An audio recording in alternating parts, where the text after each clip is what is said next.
saying welcome. Hey, yeah. Yeah, welcome. Yeah, I let these words flow out. Star Trek Beyond is the finishing piece to the most recent Star Trek trilogy, or quadrilogy depending on the future. A trilogy that began with a fun romp around with JJ Abrams in a Star Wars movie wearing a Star Trek overcoat. With an already fantastic cast featuring Chris Pine as the snarky and courageous Kirk, Zachary Quinto as the Vulcan and the rational Spock, Carl Urban as the cheeky but tough Dr. McCoy, and so many other just perfect castings for this younger generation of Star Trek stories. It did a brave new thing when it brought the new series into a parallel universe so they could interact with the old while building new stories in their own world, not tethered to anything that had happened before. It was a fascinating idea that got Trekkies excited to see what new stories we could hear next. And then came Star Trek Into Darkness. Into Dumbness. And the dumbness begins with the decision to remake Wrath of Khan? Come on, JJ, what are you thinking? You got a whole new playground to play around in and you bring your old swing set from home? It doesn't matter if it's got a new coat of paint, it's not going to be better than it was in its heyday. With a whole new world to explore, JJ decided to pigeonhole himself and try to outdo the best Star Trek movie ever made while managing to confuse fans with the difference in Khan's race as well as the introduction of magic blood that brings people back to life. As an action movie, it wasn't half bad. But as a Star Trek movie, it hurt fans to watch this movie stumble through its plot as it broke Trek laws left and right, like creating a transporter that works across entire galaxies, pretty much making starships obsolete. What was that about?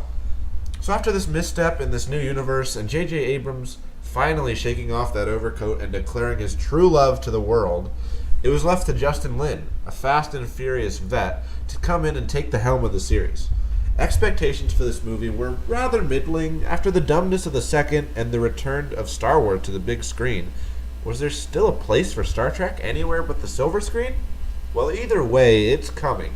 And we still had a great cast to build a movie around, and plenty of space to explore, so let's go ahead, let's see what happens. We open up on a random planet on a random mission. Much like Into Dumbness, except this time around, they don't destroy an entire culture's natural evolution. But it did provide us with a bit of fun and adventure. Kirk is trying to broker peace with a group of aliens until it falls apart, and one of the monsters confronts him to much laughter as the aliens revealed to only be really knee-height with Kirk. And after the attack, Kirk manages to escape and return to the Enterprise. He reveals that he and his crew are 3 years into their 5-year exploration mission. Finally! What should have begun in the second movie has finally arrived to much glee. After throwing a MacGuffin in the storage closet, our crew heads off to Yorktown, or as Bone calls it, a floating snow globe just waiting to get broken. A sort of Chekhov snow globe, so to speak.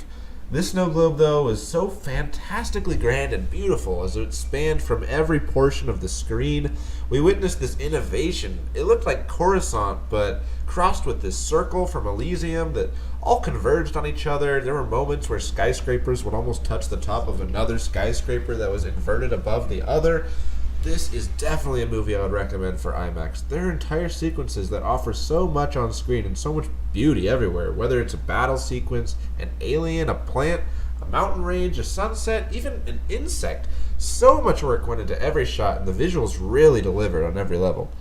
While our crew's in Yorktown, Kirk gets news he's up for promotion, and Spock learns of Ambassador Spock's death. R.I.P. Leonard Nimoy. Oh, man. Prompting him to kind of break up with Uhura so he can revitalize New Vulcan. Then the Federation receives a strange alien who asks the Enterprise to travel beyond a nebula in order to save her crew. So Kirk and company strap in and traverse the nebula before arriving in orbit of the planet. Now take a deep breath, because it's about to be a hell of a ride that doesn't let up for quite a while. A strange ship approaches the Enterprise, before dispersing to reveal thousands of ships to work together like a hybrid between the Legos from Big Hero 6 and every cloud monster we've seen in the last decade. But their weapons cut through the shield immediately, and when Kirk tries to warp out of danger, the swarm throws itself into the Enterprise, cutting off the front section from the warp engines and leaving the Enterprise stranded. And then the swarm ships started implanting themselves into the hull and dropping off soldiers inside the ship. This level of action scene has rarely been seen in Star Trek history. With the Enterprise separated from its warp engines and enemies in the hulls of the ship, There was a heightened level of tension and fear throughout this entire scene. It's on the ship that we're introduced to our villain, Krall, as played by the fantastic Idris Elba, who's appeared in about half the movies this summer, which I am not complaining about. Krall is attacking because he wants that MacGuffin weapon because it's like the best. So throughout this scene, we just have characters all over the place doing different things, trying to save the ship. Kirk's trying to get the MacGuffin. Uhura's trying to separate the saucer for impulse power. Spock and Bones somehow end up in an enemy ship, but no matter what they do, they're fighting a losing battle, and eventually, one by one, the crew has to evacuate the Enterprise. And while most are taken captive by the swarm, most of the important ones escape as the Enterprise drifts onto the planet below, crashing in a fiery mess. This scene alone is worth the price of admission. It could very easily be the best action scene in Star Trek history, and yet we aren't given a moment of calm before we're worrying about our heroes stranded all over this strange planet. Upon landing, Kirk begins making his way to the Enterprise saucer in order to use the equipment there to locate Krall and his crew. And once they sneak past some soldiers and get in the saucer, Kirk and Chekhov are double-crossed by the lady who brought them through the nebula. And Kirk makes a daring gamble to engage the thrusters as they make their escape. An escape that culminates with a crazy slide down the outside of the hull as both parties trade phaser shots before Kirk and Chekhov escape from danger. That was one hell of an action scene too, I'll tell you what. But shortly after this, they both meet back up with Scotty and his newfound ally, badass white alien girl. Wait, no, what was it? Jayla. Yeah, I didn't totally just look at IMDb for that. Oh, wait, what? She was Sword Alliance in Kingsman? Oh, that's dope. Anyways, they meet her. Turns out she lives in an old Federation ship. What luck, because now Kirk can grab Spock and Bones, and most of the gang is back together. Now they just gotta rescue the rest of the crew. After getting Jayla on board, they formulate a plan around Kirk's sweet dirt biking, along with a holographic doubler thing and some gas-turning solid stuff, in order to buy some time to transport the crew to safety. This sets the stage for another cool action set piece, including those sweet dirt biking skills and Jayla's love of kicking bad guys in the face. But unfortunately, Krall enacts his plan to use the weird Black Cloud mini Lego MacGuffin to destroy Snow Globe City and begins taking off. This requires our crew to have to jumpstart the USS Franklin by dropping it off a cliff face, giving us some beautiful shots along with another death-defying stunt to conquer. Upon starting the ship, thank God, they get out into space in pursuit of Krall, whose swarm has already begun wreaking havoc. So now it's time to science their way out of this one, and the answer turns out to be play loud music, because it disrupts their psychomagnetic field or something. Basically, it just blows them all up and leaves only Krall left to capture. We get some great action within Yorktown that is only enhanced by the mesmerizing scenery it takes place in, culminating in the USS Franklin breaching the river in order to stop Krall's ship in its tracks, but not kill him as he once again drains the dude's energy and runs off with a new face so he can put the weapon in the air system. Kirk follows him to the top of the tower where the artificial gravity becomes weaker and both of them end up flying around outside the building in another tense as hell scene. But by the end, good wins and evil loses, blah blah blah, yay!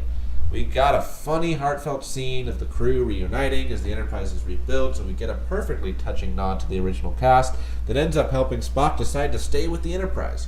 And Kirk turns down the promotion, because he's Kirk. I mean, that guy isn't fit for anywhere but the captain's chair. We all knew it.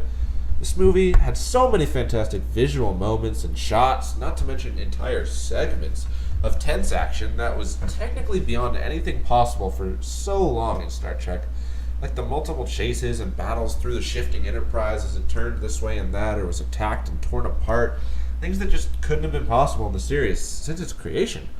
There were even plenty of little jokes that were in there that mostly felt well placed and appropriate, bringing some levity to the dour circumstances our characters often were stuck in.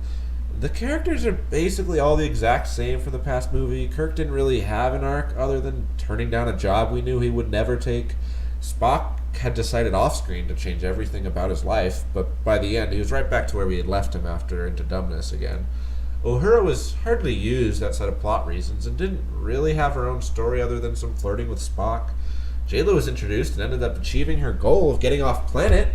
And then they just threw her in Starfleet Academy, which she was jazzed about, but that was probably the closest thing to a character arc in this movie. And Scotty and Chekhov and everyone else, they never really have arcs, so I don't think they did in this movie either, unfortunately. The villain, too, was a bit lacking. Now, that may just be because I have incredibly high expectations for Idris Elba, but he just seemed rather paint by numbers. I mean, he was angry and menacing, very menacing in a lot of the ways that he needed to be, but his multiple designs were fresh and impressive for sure.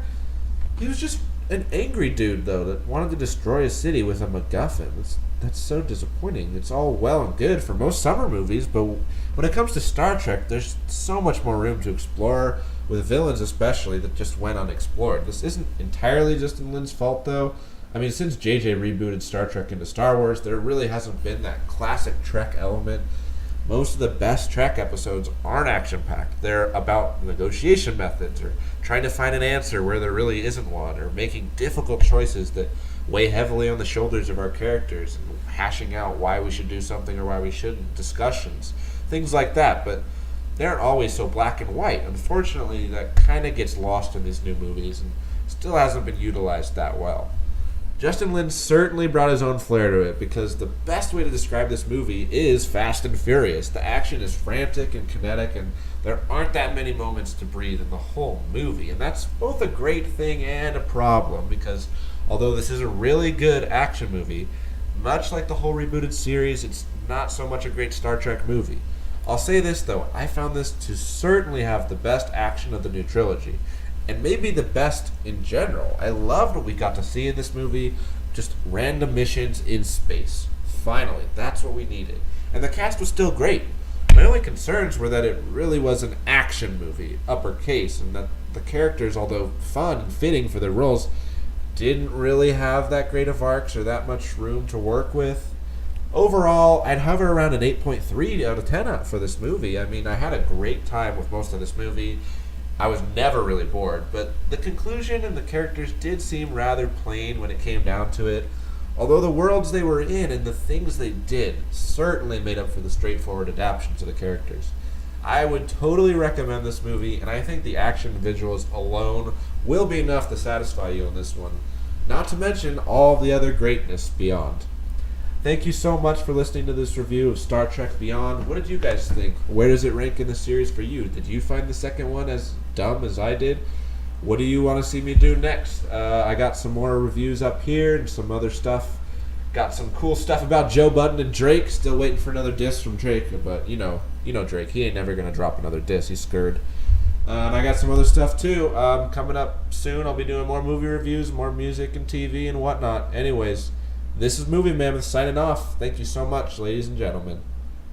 Oh yeah, and subscribe and like if you want.